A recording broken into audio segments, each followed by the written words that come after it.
உங்களுடைய ஊரு மதுரை.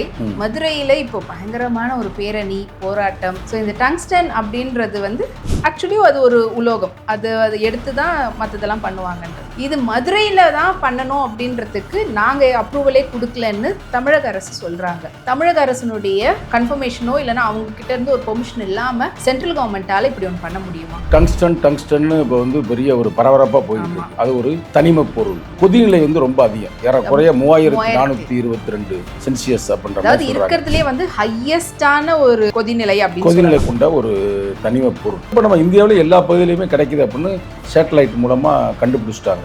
குறிப்பா உத்தரப்பிரதேஷ், பீகார், மகாராஷ்டிரா, குஜராத் அப்படிலாம் இருக்கு. ஆனா அங்கெல்லாம் எடுக்காம இங்க எடுக்கலாம் அப்படின்ற மாதிரி. இது ஏதாவது ஒரு அரசியல் சூழ்ச்சியோ? உங்களுக்கு தமிழ்நாட்டை பொறுத்த வரைக்கும் ஒரு போராட்ட குணமாக இருந்தாலும் சரி, இல்லை திரைப்படங்களாக இருந்தாலும் சரி, உங்களுக்கு அதிகமாக மதுரை மாவட்டத்தை வைத்து அவங்க முடிவு பண்ணுவாங்க. நீங்கள் பார்த்துருக்கிறீங்க. அப்போ அந்த இடத்துல ஒரு மைய பகுதியாக இது ஒரு சிறப்பாக இருக்கும் பொழுது அதை நம்ம அழித்து விட வேண்டும் என்பதற்காகவே இந்த டங்ஸ்டனை கொண்டு வருகிறார்கள் என்பதை என் குற்றச்சாட்டு. ஏன் நீங்கள் குஜராத்தில் கொண்டு போய் செய்யுங்க. நம்ம விட அவங்களுக்கு நிலப்பரப்பு அதிகம், மக்கள் தொகையும் அதிகம். சொல்கிறேன், நீங்கள் அதிர்ச்சி ஆவீங்க. இப்போ மக்கள் தொகையை ரிப்போர்ட் கொடுத்துருக்குறாங்க.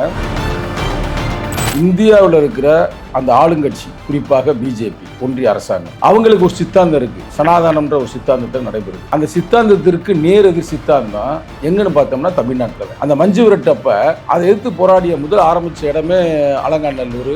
அந்த மஞ்சு விரட்டிலிருந்தே அப்படியே பரவி சென்னை வரைக்கும் இந்தியாவுக்கே ஒரு பெரிய ஒரு போராட்டக்களமாக அது நடந்து முடிந்தது. அதற்கு அடுத்தபடியாக பல லட்சம் பேர் திரண்டார்கள் என்றால் நேற்று நடந்த நிகழ்வு. ஏறக்குறைய நம்ம ஒரு 50,000 பேர் திரளுவார்கள் அப்படின்ற மாதிரி நாங்கள் கணிச்சோம். ஆனால் இப்போ லட்சத்துக்கு அதிகமாக போயிருக்கிறது. இன்னைக்கு உலகத்திலேயே பழமையான மொழி, முதல் மொழி தமிழ் மொழி. அதில் மாற்று கருத்தே இல்லை. அதுக்கு என்ன ஆதாரம் அப்படின்னு கேட்குறாங்க. யார் கேட்குறாங்கன்னா, நம்ம செம்மொழியாக நம்ம அறிவிப்பு நம்ம கேட்டோம் பார்த்தீங்களா ஒன்றிய அரசாங்கத்திலும். அப்போ அவங்க கேட்டாங்க, நீங்கள் ஃபிசிக்கலாக ஏதாவது ஒரு கல்வெட்டுகளை தாருங்கள் அப்படின்னு கேட்கும் பொழுது, அந்த உடைக்க போகிறாங்க பார்த்தீங்களா இந்த ஏரியா, அதில் மீனாட்சிபுரம் பக்கத்தில் இருக்கிற மாங்குளம், அந்த மாங்குளத்தில் ஒரு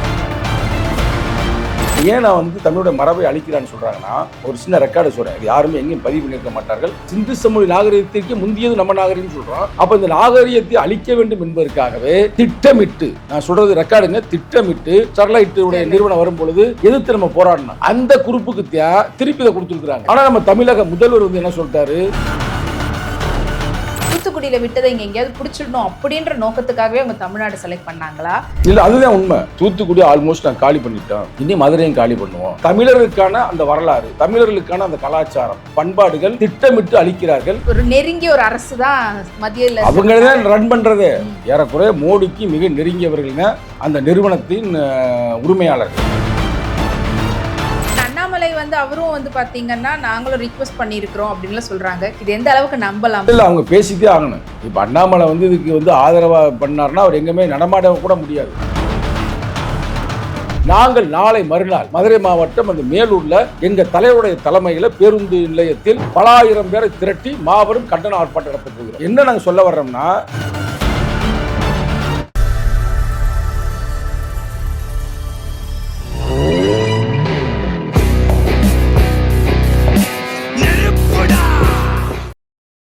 அனைவருக்கும் வணக்கம். நான் உங்க விஜய் சௌமியா. ஸோ இன்னைக்கு நம்மளோட நிகழ்ச்சியில் இணைஞ்சிருக்கிறவங்க விசிகா கட்சியினுடைய இளைஞர் அணி செயலாளர் திரு சங்கத்தமிழன் அவர்கள் தான் நம்ம சந்திக்க போறோம். வணக்கம் சார். வணக்கம்.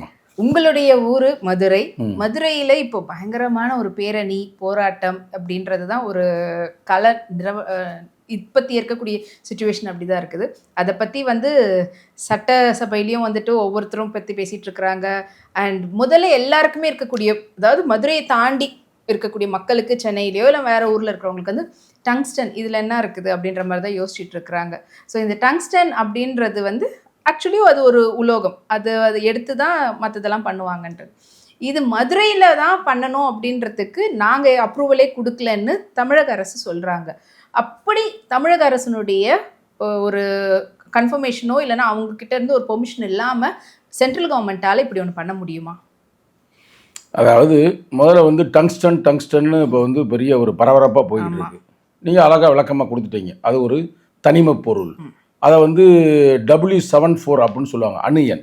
அதுக்கான அந்த கோடு ஆட்டம்னுடைய அந்த அது எப்படின்னா இதோடைய கொதிநிலை ரொம்ப அதிகம். ஏறக்குறைய 3422 சென்சியஸ் அப்படின்ற அதாவது மாதிரி சொல்றாங்க. இருக்கிறதுலே வந்து ஹையஸ்டான ஒரு கொதிநிலை அப்படின்னு கொதிநிலை கொண்ட ஒரு தனிம பொருள். இது எல்லா இடத்துலையுமே கிடைக்கும். ஆக்சுவலாக இப்போ வந்து உலகத்திலே அதிகமாக ரஷ்யாவில் கிடைக்குது, சைனாவில் கிடைக்குது. ஆக்சுவலி நம்பர் 1 சைனா தான். உலகத்துக்கே 85% வந்து அவங்க தான் கொடுத்துக்கிட்டு இருக்காங்க. அது மாதிரி கொடுக்குறாங்க. இப்போ நம்ம இந்தியாவில் எல்லா பகுதியிலையுமே கிடைக்குது அப்படின்னு சேட்டலைட் மூலமாக கண்டுபிடிச்சிட்டாங்க. குறிப்பாக உத்தரப்பிரதேஷ், பீகார், மகாராஷ்டிரா, குஜராத் அங்கெல்லாம் இருக்குது. ஆனால் அங்கெல்லாம் எடுக்காமல் இங்கே எடுக்கலாம் அப்படின்ற மாதிரி. அதுதான் இது ஏதாவது ஒரு அரசியல் சூழ்ச்சியோ தமிழ்நாட்டை தாக்கணுன்ற மாதிரியா? ஏன்னா முக்கியமா மதுரை அப்படின்னும் போது நம்மளுக்கு மதுரையில இருந்து நிறைய நம்மளுக்கு ரிசர்ச் பண்ணும்போது நம்மளுடைய பாரம்பரியம், அதாவது தமிழர்களுடைய சங்க காலத்து இதெல்லாம் நிறைய கிடைச்சிட்டு இருக்கு. அந்த இடத்த, அது முக்கியமா அந்த ஏரியா, அவங்க சொல்லியிருக்கக்கூடிய ஏரியாவே வந்து அதை சுற்றி நிறைய நல்ல நம்மளுக்கு கிடைக்கும். இல்லாமல் எக்கானமிக் சிஸ்டமே கூட அந்த அங்கே இருக்கக்கூடிய பன்னுயிர் அப்படின்னு சொல்லக்கூடிய நிறைய உயிர்வாழ்கள் வந்து இருக்குது. இது எல்லாத்தையும் அழிக்கணுன்ற காரணத்துக்காக பண்ணக்கூடிய விஷயமோ? கரெக்டான ஒரு இடத்துக்கு நீங்கள் வந்திருக்கிறீங்க. உங்கள் கேள்வியும் வந்து சிறப்பான ஒரு இது. இதை நம்ம கொஞ்சம் தெளிவாகவே பார்ப்போம். இப்போ பார்த்துங்களேன், இப்போ இந்தியாவை பொறுத்த வரைக்கும் இந்தியாவில் இருக்கிற அந்த ஆளுங்கட்சி, குறிப்பாக பிஜேபி ஒன்றிய அரசாங்கம், அவங்களுக்கு ஒரு சித்தாந்தம் இருக்குது. சனாதனம்ன்ற ஒரு சித்தாந்தத்தில் நடைபெறுது. அந்த சித்தாந்தத்திற்கு நேர் எதிர் சித்தாந்தம் எங்கன்னு பார்த்தோம்னா தமிழ்நாட்டில் தான். அதுவும் குறிப்பாக மதுரை ஏரியாவில் தான். அதுக்கு ஒரு சின்ன எடுத்துக்காட்டு உங்களுக்கு சொல்கிறேனே. அந்த மஞ்சு விரட்டப்போ அதை எதிர்த்து போராடிய முதல் ஆரம்பித்த இடமே அலங்காநல்லூர். அந்த மஞ்சுரட்டிலிருந்தே வந்து அப்படியே பரவி வந்து சென்னை வரைக்கும் வந்து இந்தியாவுக்கே ஒரு பெரிய ஒரு போராட்டக்களமாக அது நடந்து முடிந்தது. அதற்கு அடுத்தபடியாக பல லட்சம் பேர் திரண்டார்கள் என்றால் நேற்று நடந்த நிகழ்வு தான் இந்த பேரணி. ஏறக்குறைய நம்ம அந்த குரூப்பில் இருக்கிறோம். நம்ம எதிர்பார்த்து வந்து ஒரு 50,000 பேர் திரளுவார்கள் அப்படின்ற மாதிரி நாங்கள் கணிச்சோம். ஆனால் இப்போ லட்சத்துக்கு அதிகமாக போயிருக்கிறது. எவ்வளோன்னு என்ன அவங்க சொல்கிறாங்க, ஏறக்குறைய 1.5 லட்சத்துக்கு மேலே வந்திருப்பா அப்படின்ற மாதிரி கணிக்கப்படுகிறது. ஏறக்குறைய 5,000 பேர் மேலே இன்னைக்கு வழக்கு கூட போட்டிருக்காங்க. நீங்கள் ஏன் நடத்துனீங்க, தடையை மீறி நடத்துனீங்க அப்படின்ற மாதிரி, ஏன் ஊர்வலமாக வந்தீங்க அப்படின்ற மாதிரி. அது வேற இருக்கட்டும், நான் உங்கள் பாயிண்ட்டுக்கு வரேன். இது ஏன் குறிப்பாக அந்த இடத்துக்கு எடுக்கிறாங்கன்னா, அது உங்களுக்கு தெரியும், இன்னைக்கு வந்து உலகத்திலேயே வந்து பழமையான மொழி, முதல் மொழி தமிழ் மொழி. அதில் மாற்று கருத்தே இல்லை. அது எப்படி அப்படின்னா உடனே சொல்லுவாங்க, உலகத்திலே இருக்கிற முதல் மொழி தமிழ் மொழி தான். அதுக்கு நம்ம வசனம் சொல்லுவோம், கல் தோன்றி மண் தோன்ற காலத்திலே வேலோடு முன் தோன்றிய மூத்த குடி தமிழ் சொல்லுவோம். ரைட்டு, டயலாக்லாம் கரெக்டு தான். அதுக்கு என்ன ஆதாரம் அப்படின்னு கேட்குறாங்க. யார் கேட்குறாங்கன்னா, நம்ம செம்மொழியாக நம்ம அறிவிப்பிற்காக நம்ம கேட்டோம் பார்த்தீங்களா ஒன்றிய அரசாங்கத்தினம். அப்போ அவங்க கேட்டாங்க. அப்போ நம்ம நிறைய சுவடுகள்லாம் கொடுத்தோம். திருக்குறள் பற்றிய சுவடுகள் கொடுத்தோம். இன்னும் 50 காப்பியங்கள் அதெல்லாம் பற்றி கொடுத்தோம். அதெல்லாம் அவங்க வந்து ஏற்றுக்கொள்ளவில்லை. ஏன்னா அதெல்லாம் வந்து உங்களுக்கு வந்து ஃபிசிக்கலாக இல்லை, நீங்கள் ஃபிசிக்கலாக ஏதாவது ஒரு கல்வெட்டுகளை தாருங்கள் அப்படின்னு கேட்கும் பொழுது, அந்த இவங்க உடைக்க போகிறாங்க பார்த்தீங்களா இந்த ஏரியா, அதில் மீனாட்சிபுரம் இதுக்கு பக்கத்தில் இருக்கிற மாங்குளம், அந்த மாங்குளத்தில் தான் ஒரு கல்வெட்டு எடுக்கிறாங்க. அந்த கல்வெட்டு எப்படின்னா புத்தனுக்கு முந்தியது. ஏறக்குறைய ஒரு 5000 வருடங்களுக்கு முன்னால் உருவாக்கப்பட்டது ஒரு கல்வெட்டு இருந்திருக்கு தமிழ் மொழியில். அதை கொண்டு போய் எடுத்து போய் அங்கே காட்டுறாங்க. காட்டிய பிறகுதான் செம்மொழி என்ற ஒரு அந்தஸ்தே நமக்கு கிடைச்சிருக்கு. இப்போ நீ கேட்ட கேள்வி கரெக்டாக இருக்கா? அப்போ தமிழர்களுக்கு ஒரு அடையாளமாக இருக்கக்கூடிய அந்த பகுதி. அது மட்டுமல்லாமல் நம்ம இந்தியாவில் உருவாகிய மதங்களில் பழமையான மதம் வந்து என்ன, சமண மதம், பௌத்த மதம். அதற்கான சுவடுகள்லாம் எங்கே இருக்குன்னா அந்த அரட்டாப்பட்டியில் இருக்குது. நான் அரட்டாப்பட்டிக்கு நேரடியாக போயிருக்கிறேன். ஏறக்குறைய எங்கள் வீட்டில் இருந்து ஒரு 5 கிலோமீட்டர் தான் இந்த பகுதியை. எங்கள் வீட்டில் இருந்து 5 கிலோமீட்டர் தான் அரட்டாப்பட்டி. அங்கே போய் பார்க்கும் பொழுது அங்கெல்லாம் வந்து எப்படின்னா ஒரு மலையை குடைந்து அந்த காலகட்டத்திலே, அதுவும் வந்து 5000 ஆண்டுகளுக்கு முந்தைய கோயில் சொல்கிறாங்க. அந்த மலைக்குள்ளே இருக்குது கோயில், ஒரு சிவன் கோயில் இருக்குது. அது மட்டும் அல்லாமல் வல்லாளப்பட்டிக்கு பக்கத்தில் இருக்கிற பெரிய புலியன் கோயில்னு ஒன்று இருக்குது. பெரிய புலி ஐயனார் கோயில், அதே எங்கள் குலதெய்வம். அந்த கோயில் எப்படி இருக்குன்னா மலைக்கு உள்ளதே இருக்குது. ரொம்ப ஒரு பழமையான கோயில்னு வச்சுங்களேன். பல ஆயிரங்களுக்கு ஆண்டுகளுக்கு முந்திய கோயில். சின்ன புலியன் கோயில், பெரிய புலியன் கோயில், இதெல்லாம் அந்த ஏரியாவில் தான் இருக்குது. இது என்னன்னா நம்ம தமிழருடைய மரபுகளை சொல்லுகிறது, நம்முடைய வரலாறை சொல்லுகிறது. இது வந்து இருக்கக்கூடாது. ஏன்னா சிந்து சமொழி நாகரிகத்திற்கு முந்தியது நம்ம நாகரிகம் சொல்கிறோம். அப்போ இந்த நாகரிகத்தை அழிக்க வேண்டும் என்பதற்காகவே திட்டமிட்டு, நான் சொல்கிறது ரெக்கார்டுங்க, திட்டமிட்டு நம்ம வந்து தூத்துக்குடியில் அந்த இது வந்துச்சு பார்த்தீங்களா, ஸ்டெர்லைட்டுடைய நிறுவனம் வரும் பொழுது எதிர்த்து நம்ம போராடினோம். துப்பாக்கி சூடு நடத்தினார்கள். அதில் பல பேர் மாண்டார்கள். ஆனால் கடைசியில் கோர்ட் நமக்கு தீர்ப்பு கொடுத்தது இன்னைக்கு வரைக்கும் அவங்களால திறக்க முடியல. அந்த குரூப்புக்கு திருப்பி இதை கொடுத்துருக்காங்க. அவங்களோட இது வந்து விவந்தான்றது வந்து தூத்துக்குடில இருந்து ஒரு சிஸ்டர் கன்சர்ன். அதனுடைய மெயினா இருக்கக்கூடிய ஹிந்துஸ்தான் லிங்க்ஸ் அவங்க தான் எடுத்திருக்காங்க. டெண்டர் எடுத்து இவங்க இப்ப செயல்பட போறாங்க. ஆனா நம்ம தமிழக முதல்வர் வந்து என்ன சொல்லிட்டாரு, நான் முதல்வர் பதவியே போனாலும் போகுமே தவிர நான் இதை வரவிட மாட்டேன் அப்படின்னு சொல்லிட்டாரு. அன்னைக்கு கூட வந்து சட்டமன்றத்தில் பேசும்பொழுது எதிர்கட்சியில வந்து இதற்காக குரல் கொடுத்தார்கள், பாராட்டுவோம். ஆனா உங்களுக்கு வரலாறு சொல்றேன், தம்பிதுரை என்ற ஒரு நம்ம அண்ணா திராவிட முன்னேற்ற கழகத்தை சார்ந்த முக்கியமான ஒரு தலைவர், அவர் வந்து அந்த காலகட்டத்தில் வரும் பொழுது ஆதரவு கொடுத்திருக்கிறார் இதுக்கு. அதெல்லாம் இப்ப சட்டமன்றத்தில் பேசிக் கொண்டிருக்கிறார்கள். அப்ப இதுக்கு வந்து ஒரு வகையில வந்து அதிமுகவும் காரணமாக இருக்கிறது. சில பேர் குற்றச்சாட்டு திமுக மேலும் சுமத்துகிறார்கள். ஆனால் இப்ப மக்கள் அதிமுக திமுக கட்சியெல்லாம் கடந்து தமிழர்களாக முதல் முறையில் வரலாற்றில் ஒருங்கிணைகிறார்கள். சாதி மதம் இனம் மொழி எல்லாத்தையும் கடந்து நாங்களெல்லாம் தமிழர்கள் தான் அப்படின்னு இன்னைக்கு வந்து மக்கள் ஒரு எழுச்சியாக இருக்கிறார்கள். நாங்கள் நாளை மறுநாள் மதுரை மாவட்டம் அந்த மேலூர்ல எங்க தலைவருடைய தலைமையில் பேருந்து நிலையத்தில் பல ஆயிரம் பேரை திரட்டி மாபெரும் கண்டன ஆர்ப்பாட்டம் நடத்த போகிறோம். காலையில் 10 மணிக்கு. ஓகே, நாளை மறுநாள் 10 மணிக்கு காலையில் எங்கள் தலைவர் வந்து விடுதலை சிறுத்தையின் சார்பாக மாபெரும் கண்டனம் ஆர்ப்பாட்டம். என்ன நாங்கள் சொல்ல வர்றோம்னா, எப்படி இருந்தாலும் சரி, ஆளுங்கட்சியாக இருக்கட்டும் எதிர்கட்சியாக இருக்கட்டும் இல்லை எந்த கட்சியாக இருக்கட்டும், இப்போ எல்லாருமே ஓரணியில் நம்ம திரண்டு நிற்கிறோம் ஒன்றிய அரசாங்கத்தை எதிர்த்து. ஆனால் எந்த ஒரு சூழ்நிலையிலும் இது வராது. அதில் நீங்கள் வந்து இன்னும் யோசிக்க தேவையில்லை. ஏன்னா இதுக்கு நல்லா எடுத்துப்பாரு. நல்லா அந்த கேள்வி சூப்பராக கேட்டீங்க. எப்படின்னா, தமிழருடைய வரலாறு வந்து இவ்வளவு சிறப்பாக இருக்குது, உலகத்திலே முதன்மையான ஒரு மொழியாக இருக்குது. இந்த வரலாறுலாம் அழிக்கணும். இன்னும் ஒரு 50 ஆண்டுகள் கழிச்சு பாருங்க, அப்போ நமக்கு வரலாறு இல்லாதமே ஆகி போயிரும்ல. இப்போ நீங்கள் மாங்குளத்தை பூரா உடச்சிட்டாங்கன்னு வச்சுக்கோங்க, மீனாட்சிபுரத்தை பூரா காலி பண்ணிட்டான்னு வச்சுக்கோங்க, அரட்டாப்பட்டியை காலி பண்ணிட்டான்னு வச்சுக்கலாம், அப்போ வரலாறு இருக்காது இல்லை உங்கள்கிட்ட. இதுல அந்த வரலாறு அப்படின்றத தாண்டி அங்க இருக்க, அதாவது அதை கூட நம்ம ஏதோ ஒரு விதத்துல எடுத்ததை வச்சு கூட நம்ம வந்து பேசலாம் கொள்ளலாம்னு வச்சுக்கோங்க. ஆனா இருக்கக்கூடிய அந்த இயற்கை வளத்தையும் வந்து இது ஒண்ணும் இல்லாம பண்ணிடும். மக்கள் அங்க சுத்தி இருக்கக்கூடிய வாழ்ந்துட்டு இருக்கக்கூடிய மக்களுக்கும் வந்து பாத்தீங்கன்னா அவங்க எடுத்து வெளியில அனுப்பக்கூடிய அந்த கழிவுகள் மூலயமா அந்த நோய் பரப்புறது எல்லாமே நடக்கணும்னு சொல்லுவாங்க. ஏர் பொல்யூஷன் டோட்டலா பாதிச்சிடும். உங்களுக்கு வந்து சுற்றுப்புற சூழலே பாதித்து விடும். அது மட்டும் இல்லாமல் சுரங்கம் தோண்டும் பொழுது அங்கே இருக்கிற நீர் வளங்கள் இருக்குது பார்த்தீங்களா, அது போல கீழே போயிடும். அந்த ஏரியாவில் வந்து மெயினாக விவசாயம் தான் மெயினாக நடைபெற்று கொண்டு இருக்கிறது. அது ஒன்று. இன்னமும் வந்து ஏன் நான் வந்து தமிழோட மரபை அழிக்கிறான்னு சொல்கிறாங்கன்னா, ஒரு சின்ன ரெக்கார்டு சொல்கிறேன். இது யாருமே எங்கேயும் பதிவு பண்ணியிருக்க மாட்டார்கள். நாம் அதை பதிவு பண்ண ஆசைப்படுகிறோம். எப்படின்னா, ஸ்ரீலங்கா வந்து சுதந்திரம் அடைஞ்சு பார்த்தீங்களா, அந்த காலகட்டத்தில் ஏறக்குறைய சிங்களர்களை வந்து 60 விழுக்காடு, தமிழர்கள் 40 விழுக்காடு இருந்தாங்க. ஃபார் எக்ஸாம்பிள், இப்போ அவங்க 1 கோடின்னு வச்சுங்களேன், மொத்தத்தில் 1 கோடி அந்த நேரம் மக்கள் தொகைனா அவங்க 60 லட்சம் பேர் இருந்தாங்க, நம்ம 40 லட்சம் பேர் இருந்தோம். எப்போ ஆரம்ப காலகட்டத்திலேயே அந்த காலகட்டத்தில் இருந்தோம். இப்போ 2 கோடி ஆயிடுச்சு. நீ எடுத்து நெட்டில் போட்டு பாருங்க, அவங்களுடைய மதிப்பு மொத்த மக்கள் தொகை 2 கோடியாக இருக்குது. ஆனால் நம்ம தமிழருடைய தொகை எவ்வளோ இருக்குன்னா வெறும் 25 லட்சம் தான் இருக்குது. அப்படியே தொடர்ந்து அப்படியே குறைஞ்சு வருது. இப்போ கூட கிடைச்ச செய்தி என்ன தெரியுமில்ல, நீங்கள் வெளிநாட்டுக்கு போயிருங்க, இங்கே யாரும் இங்கே இருக்காதீங்க அப்படின்னு. இன்னமும் வந்து இன அழிப்பு உருவாகி கலப்பு உருவாகுது. சிங்களர்களே கல்யாணம் பண்ணி தமிழ் பெண்களை அங்கே தமிழர்ன்ற ஒரு மரபே இல்லாத அளவிற்கு அழித்து விட்டார்கள். இது நம்ம கண்ணுக்கு முன்னாடி நம்ம பார்க்குறோம் பார்த்தீங்களா. நம்ம வந்து விடுதலைக்காக போராடினா, ஆனால் இன்னைக்கு வந்து வாழ்வதற்கு கூட தகுதி இல்லாமல் அங்கேருந்து ஊரில் இருக்கிற மக்களை பூரா வெளிநாட்டுக்கு அனுப்புகிறாங்க. அரசாங்கமே அனுப்புது. இப்போ இருக்க ரிப்போர்ட் பாருங்க, நெட்டில் எடுத்து பாருங்க, மொத்தம் 2 கோடி மக்கள் இருக்கிறாங்க அங்கே. யார்? இலங்கையில். அந்த 2 கோடி மக்களில் நம்ம தமிழர்கள் வெறும் 25 லட்சம் தான். ஆரம்ப காலகட்டத்திலே நம்ம 30-40 லட்சம் இருந்தாங்க 1 கோடியாக இருக்கும் பொழுது. ஆனால் இப்போ நம்ம அதிகமாக இருக்கணும்ல, அவங்க 60 லட்சத்துலேருந்து 2 கோடியாக இருக்கிறாங்க. அப்போ நம்ம அதிகமாக இருக்கணும்ல, நம்ம அப்படி டோட்டலாகவே குறைந்து வந்து விட்டது. அது மாதிரி என்ன பண்ணுவாங்க, இந்தியாவில் நாளைக்கு இது மாதிரி உங்களை ஏர் பொல்யூஷனை உருவாக்கி அங்கே மனிதன் வாழவே முடியாத ஒரு சூழ்நிலைக்கு வந்து அங்கே மனிதர்களுக்கு பல வியாதிகள் வரும் பொழுது அப்போ அந்த இனமே அழிச்சிடறாங்கல்ல. உங்களுக்கு வந்து தமிழ்நாட்டை பொறுத்த வரைக்கும் ஒரு போராட்ட குணமாக இருந்தாலும் சரி, இல்லை திரைப்படங்களாக இருந்தாலும் சரி, உங்களுக்கு அதிகமாக மதுரை மாவட்டத்தை வைத்து தான் அவங்க முடிவு பண்ணுவாங்க. நீங்கள் பார்த்துருக்கிறீங்க. அப்போ அந்த இடத்துல ஒரு மைய பகுதியாக இது ஒரு சிறப்பாக இருக்கும் பொழுது அதை வந்து நம்ம அழித்து விட வேண்டும் என்பதற்காகவே இந்த டங்ஷனை கொண்டு வருகிறார்கள் என்பதை என் குற்றச்சாட்டு. ஏன் நீங்கள் குஜராத்தில் கொண்டு போய் செய்யுங்க, நம்ம விட அவங்களுக்கு வந்து நிலப்பரப்பு அதிகம், மக்கள் தொகையும் அதிகம். இன்னமும் சொல்ல போனால் நீங்கள் அவங்க சொல்கிற அதிர்ச்சி ஆவீங்க. இப்போ மக்கள் தொகையை வந்து ரிப்போர்ட் கொடுத்துருக்குறாங்க. அதில் வந்து நம்ம தமிழ்நாட்டுடைய மக்கள் தொகை குறைந்திருக்கான். நாம் இருவர் நமக்கு இருவர்னு நம்ம அந்த ஃபாலோ பண்ணி கரெக்டாக இப்போ நம்ம வந்து கண்ட்ரோல் பண்ணி தமிழ்நாட்டில் குறைந்து விட்டது. நாம் இருவர் நமக்கு இருவர்னு சொன்னாங்க. இப்போ நாம் இருவர் நமக்கு ஏன் மற்றொருவர் அப்படின்ற மாதிரி இப்போ குழந்தை கூட யாருக்கும் இல்லையா. அது மட்டும் அல்லாமல் நான் சொல்கிற திடுக்கிடும் தகவலாக இருக்கும், இந்த டாஸ்மார்க் போன்ற போதைப் பொருட்கள்லாம் வந்தனால இன்னமும் வந்து பெண்களுக்கு வந்து குழந்தை உருவாக்குற தகுதியை கூட இழந்து விடுறாங்களாம் ஆண்கள்லாம். அந்த அளவுக்கு வந்து இப்போ ரொம்ப மோசமாக போய் கொண்டிருக்குன்னு இப்போ திடுக்கிடும் தகவல் கிடைத்திருக்கிறது. அதுவும் ஒரு மறைமுகமாக நடைபெறுகிறது. நீங்கள் பாருங்கள், எங்கே பார்த்தாலும் குழந்தையின்மை. அதுக்கு என்ன காரணம் நீங்கள் நினைக்கிறீங்க? எல்லாமே இந்த போதைகள் தான்.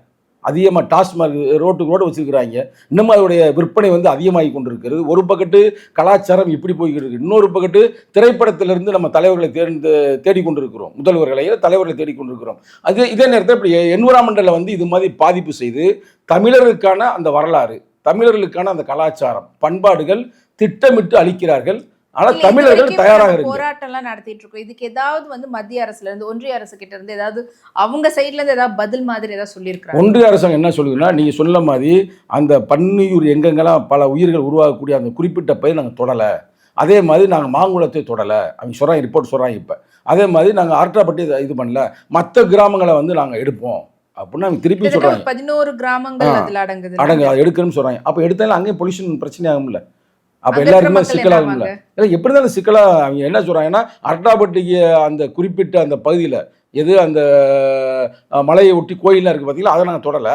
ஆனால் அது பக்கத்தில் இருக்கிற தொடரம்ன்றாங்க. அது பக்கத்தில் இருக்கிறது அந்த பாதிப்பு வரும்ல எப்படி இருந்தாலும் உங்களுக்கு. அதுவும் தானே இதுவாக போகுது. அதனால் வந்து எனக்கு என்னமோ இந்த ஒன்றிய அரசாங்கம் எப்படி இதை வந்து செயல்படுத்துவதற்கான எல்லா முயற்சிகளும் செய்வார்கள். நாம் அனைவரும் ஒற்றுமையாக இருந்து இதை தடுக்க வேண்டும் என்பதுதான் விடுதலை சிறுத்தைகளுடைய நோக்கம். அதுக்காக தான் எங்கள் தலைவர் வந்து நாளை மறுநாள் வந்து மதுரை மாவட்டம் மேலூருக்கு வருகிறார். இந்த தருணத்தில் உங்களுக்கு என்ன ஒரு பதிவு செய்கிறேன்னா, அந்த ஏரியா கொஞ்சம் சாதி வெறி பிடித்த ஏரியாக்கள் தான், அதிகமான சாதிய வன்கொடுமை நடந்த பகுதிகள் தான். ஆனால் இப்போ இந்த விஷயத்தில் சாதியெல்லாம் திறந்து எல்லாரும் ஒற்றுமையாக அணிதிரண்டு இருக்கிறார்கள். இதுவே ஒரு வகையில் ஒரு வெற்றியாக நான் கருதுகிறேன். உங்களுடைய அந்த போராட்டம் கண்டிப்பா வந்து வெற்றி பெறணும் அப்படின்றது எங்களுடைய வாழ்த்துக்களை தெரிவிக்கிறோம். ஆனா இப்ப நீங்க சொல்லியிருந்தீங்கல்ல, இதனுடைய அந்த கான்ட்ராக்ட் எடுத்தவங்க வந்துட்டு விவந்தாவுக்கான ஒரு மெயின் கன்சர்ன்ல இருக்கவங்க தூத்துக்குடியில விட்டதை இங்க எங்கேயாவது பிடிச்சிடணும் அப்படின்ற நோக்கத்துக்காகவே அவங்க தமிழ்நாடு செலக்ட் பண்ணாங்களா? இல்லை, அதுதான் உண்மை. அந்த திட்டத்தில் தான், அந்த எண்ணத்தில் தான் அவங்க அதை எடுத்துருக்குறாங்க. ஏன் இப்போ வேறு ஏதாவது ஆர்கனைசேஷன் எடுத்துருக்கலாம்ல, எத்தனை பேர் இருக்காங்களே, அவங்க எடுக்காமல் குறிப்பாக இவங்க எடுத்தது வந்து தூத்துக்குடி ஆல்மோஸ்ட் நாங்கள் காலி பண்ணிட்டோம், இனி மதுரையும் காலி பண்ணுவோம். அதுக்கடுத்து ஏன் சென்னையில் கூட எடுக்க வரலாம், யாரு கண்டா வருங்காலங்களில். ஏன்னா அவங்க எங்கெங்கெல்லாம் போய் ஈவன் இந்தியாலன்னு கிடையாது, வெளிநாட்டிலையும் அவங்க வந்து எடுத்திருக்கிறாங்க. இந்த மாதிரி எங்கெல்லாம் போய் அவங்க மைண்ட் எடுத்து அதை ஃபாலோ பண்ணுறாங்களோ, அந்த ப்ராஜெக்ட் முடிக்கிறதுக்குள்ளவே அந்த சுற்றில இருக்கக்கூடிய ஏரியா மொத்தமும் போய் அங்கே இருக்கக்கூடிய மக்கள் வந்து நோய்வாய்ப்பட்டு தான் உட்கார்றாங்க அப்படின்றது தான் இது வரைக்கும் அவங்க பண்ண ப்ராஜெக்ட்ஸ்னுடைய இது. இப்போ ஆப்பிரிக்காவில் கூட வந்து பார்த்தீங்கன்னா அவங்க போய் எடுக்கும்போது அங்கே அவ்வளோ ஒரு நீர்வளம் இருந்த ஒரு இடமா சுத்தமாக தண்ணியே இல்லாமல் அங்கே இருக்கக்கூடிய மக்கள் வந்து நோய்வாய்ப்பட்டு அந்த ப்ராஜெக்ட் முடிக்கிறதுக்குள்ளவே இப்போ கேஸ் போட்டு அவங்க ஸ்டாப் பண்ணி வச்சுருக்காங்க. ஆனால் அவங்க எப்போனா மறுபடியும் அதை ரீஸ்டார்ட் பண்ணுவாங்க அப்படி. அதே மாதிரியான ஒரு இதுவை தான் நம்ம ஆல்ரெடி தமிழ்நாட்டில் தூத்துக்குடியில் ஃபேஸ் பண்ணோம். இப்போ இதை எப்படியும் அவங்க பிடிச்சிடணுன்றதுக்காக, ஏன்னா அவங்களுக்கு ரொம்பவே நெருங்கிய ஒரு அரசு தான் மத்தியில், அவங்க தான் ரன் பண்றது. ஏறக்குறைய மோடிக்கு மிக நெருங்கியவர்கள் தான் அந்த நிறுவனத்தின் உரிமையாளர்கள். ஆனா இப்போ இங்க இருக்கிறவங்கள தமிழ்நாட்டு அரசு ஆளக்கூடியவங்களா இருக்கட்டும், இல்ல எதிர்க்கக்கூடிய கட்சி யாரா வேணா இருக்கட்டும், இது இவங்க எல்லாரையும் வந்து கண்ட்ரோல் பண்ணணும்னா அவங்க கிட்ட ஈடின்ற ஒண்ணு வச்சுட்டு பண்ணிட்டு இருக்கிறாங்க. அது மூலியமா ஏதாவது ட்ரை பண்ணுவாங்களா? அதான் நாங்கள் என்ன நினைக்கிறோம்னா, அவங்க எல்லா வகையிலையுமே வந்து உத்திகளை கையாளுவார்கள். அது எந்த வகையான மாற்று கருத்துமே இல்லை. இப்போ நம்மளே பேசுவோம், இப்போ இவ்வளவு பெரிய நிகழ்வு வருது இல்லை, இந்த நிகழ்வு வருவதற்கு முன்னாடி யாருக்குமே தெரியாது. திடீர்னு வருதுன்னு இப்ப சொல்றாங்க. அதற்கு முன்னாடி சர்வே எடுத்திருப்பாங்க, அதை மாநில அரசாங்கத்திட்ட வந்து ஒப்புதல் கேட்டிருப்பாங்க, சர்வே எண்ணு வாங்கியிருப்பாங்க. இவ்வளோலாம் நடந்திருக்கு. அப்போ யாருமே வெளியில் வராத அளவுக்கு அவர் திட்டமிட்டு செயல்பட்டு இருக்கிறார்கள். இப்போ மக்கள் புரட்சி வெடிக்கவும் தான் இப்போ எல்லா கட்சியுமே வந்து இதை வந்து பார்க்குறாங்க. அதனால் மக்கள் புரட்சிக்கு முன்னாடி ஒன்றுமே இல்லைங்க. ஒரு எடுத்துக்காட்டுங்க, மோடி கொஞ்சம் நாளைக்கு முன்னாடி நான் வந்து 46 இன்ச்சு அப்படி இப்படிலாம் டைலாக்லாம் விடுவார். ஒரு முறை வந்து பஞ்சாப் போனார் இந்த எலெக்ஷனுக்கு முன்னாடி, நான் இருக்கா மக்கள் பூரா ரவுண்டு பண்ணிட்டாங்க. திருப்பி வந்தார்ல, திருப்பி அதான் கவர்மெண்ட் சிஎம் வந்து ஹெல்ப் பண்ணல அவருக்கு அப்படின்ற மாதிரிலாம் அவர் வந்து திருப்பி வந்தாங்களா. அதனால மக்கள் புரட்சிக்கு முன்னாடி எதுவுமே ஒன்றும் நிற்காது. இன்னமும் சொல்ல போனால் அந்த ஏரியாவில் இருக்கிற மக்கள்லாம் வந்து ஓரளவுக்கு இந்த இதில் வந்து விழிப்புணர்ச்சியாக இருக்கிறார்கள். ஆனால் நிச்சயமாக வந்து இது வருவதற்கு வாய்ப்பு இல்லை. அதை முன்னுணர்ந்து தான் இப்போ எல்லா கட்சியுமே களத்துக்கு வருது. நீ அதை பார்க்கணும். இல்லை, இதில் அண்ணாமலை வந்து அவரும் வந்து பார்த்தீங்கன்னா நாங்களும் ரிக்வெஸ்ட் பண்ணியிருக்கிறோம் அப்படின்லாம் சொல்கிறாங்க. இது எந்த அளவுக்கு நம்பலாம்? பாஜக தமிழ் மாநிலத்தில் அவங்க இப்படி ஒன்று பேசுகிறாங்க, மத்தியிலே அவங்க தானே இருக்கிறாங்க. இல்லை அவங்க பேசிட்டே ஆகணும். இப்போ அண்ணாமலை வந்து இதுக்கு வந்து ஆதரவாக பண்ணார்னா அவர் எங்கேயுமே நடமாட கூட முடியாது. மக்கள் வந்து மதுரை மாவட்டத்துக்குள்ளே உள்ளே விட மாட்டாங்க. அப்போ இப்படிப்பட்ட சூழ்நிலை இருக்கும் பொழுது அவர் தன்னைத்தானே காப்பாற்ற வேண்டும் என்பதற்காகவாது இதற்கு மக்களுக்கு ஆதரவாக தான் நான் பேச வேண்டியிருக்கேன். இப்போ இல்லை நான் டங்ஷனை கொண்டாடுவேன், டங்ஷனால பொருளாதார வளர்ச்சி இருக்குது, அது இருக்குது இது இருக்குன்னு சொல்ல முடியுமான்னு கேட்குறேன் நான் உங்களை. முடியாதுல்ல. ஏன்னா மக்கள் புரிச்சுங்க. இப்போ நாங்களாம் எதிர்பார்க்கலாம். அதான் திருப்பி நான் சொல்கிறேன், நம்ம எதிர்பார்த்தது ஒரு 50,000 பேர்னு பார்த்தா இன்னைக்கு 1.5 லட்சம் பேர் திரண்டிருக்காங்கன்னா, இன்னைக்கு எனக்கு தெரிய வந்து இந்த போராட்டம் வந்து நம்ம ஜல்லிக்கட்டு திரண்டம் பார்த்தீங்களா, அதை விட இது ரொம்ப சிறப்பாக வந்து கொண்டு இருக்கிறது. ஆனால் நிச்சயமாக கனவில் கூட நினைக்க மாட்டார்கள் அண்ணாமலை போன்ற ஆட்கள்லாம் இது வந்து ஆதரவு தெரிவிப்போம் என்று. அதனால் நீங்கள் அதை கவலைப்படவே தேவையில்லை, அதை யாரும் சொல்ல மாட்டாங்க அப்படி. ஸோ தமிழர் திருநாள் நெருங்கிக்கிட்டு இருக்குது. ஸோ அதுக்குள்ள தமிழர் எல்லாரும் ஒன்றா சேர்ந்து இந்த போராட்ட களத்தில் இறங்கியிருக்கிறாங்க. இது ஒரு மாபெரும் வெற்றி அடைஞ்சு இந்த டங்ஸ்டன் தமிழ்நாட்டில் எங்குமே, மதுரையிலும் கிடையாது, வேற எங்கேயுமே வராமல் இருக்கிறது ரொம்ப ரொம்ப நல்லது மக்களுக்கு அப்படின்றது தான். ஸோ உங்களுடைய இப்போ இந்த எடுத்திருக்கக்கூடிய இந்த போராட்டம் வெற்றி பெற எங்களுடைய வாழ்த்துக்கள். நன்றி நன்றி நன்றி. உண்மையிலே மதுரை மாவட்டம் மட்டுமல்ல, நீங்கள் சொன்ன மாதிரி இந்தியா மட்டுமல்ல, உலகத்திலேயே பொதுமக்களுக்கு எதிர்ப்பான எந்த திட்டமும் எதுவும் உருவாக்க வேண்டாம் என்பதுதான் எங்களுடைய கொள்கை கோட்பாடு. அது நிச்சயமாக வெற்றி பெறும் என்று நான் நம்புகிறேன். ஸோ இப்போ போதையினால தான் வந்து நிறைய பேருக்கு இந்த குழந்தையின்மையெல்லாம் இருக்குதுன்றீங்க. அதுக்காக தான் நீங்கள் வந்து மது ஒழிப்பு மாநாடுலாம் நடத்துனீங்க. அது வெற்றி பெற்றிருக்குன்னு நினைக்கிறீங்களா? அதாவது நாங்கள் வந்து கூட்டணி கட்சியில் இருந்தாலும் கூட எந்த வகையான ஒரு வரவு செலவு பார்க்காமல் மக்களுக்காகத்தான் நாங்கள் வந்து மது ஒழிப்பு மாநாடு, அது மகளிர் உங்களை போன்ற பெண்களை வைத்து தான் மகளிர் மது ஒழிப்பு மாநாடு நடத்தினா ஒரு நல்ல வரவேற்பு இருந்துச்சு, நல்ல மக்கள் வந்தாங்க. இன்னமும் என் கட்சியை சார்ந்த அந்த யூனிஃபார்முடைய ப்ளூ அண்ட் ரெட்லேயே வந்து சேலைகள்லாம் கட்டி வந்தாங்க, நல்ல வரவேற்பு இருந்துச்சு. தமிழ்நாடு பூரா இது பண்ணுச்சு. இந்த கோரிக்கையை நாங்கள் எங்கே வச்சோம்னா 2 வகையில் வச்சோம். ஒன்று தமிழ்நாட்டுக்கும் வச்சோம், ஒன்றிய அரசாங்கத்திற்கு வச்சோம். தமிழ்நாட்டுக்கு என்ன சொன்னோம், டாஸ்மார்க்கு இழுத்து மூடணும்.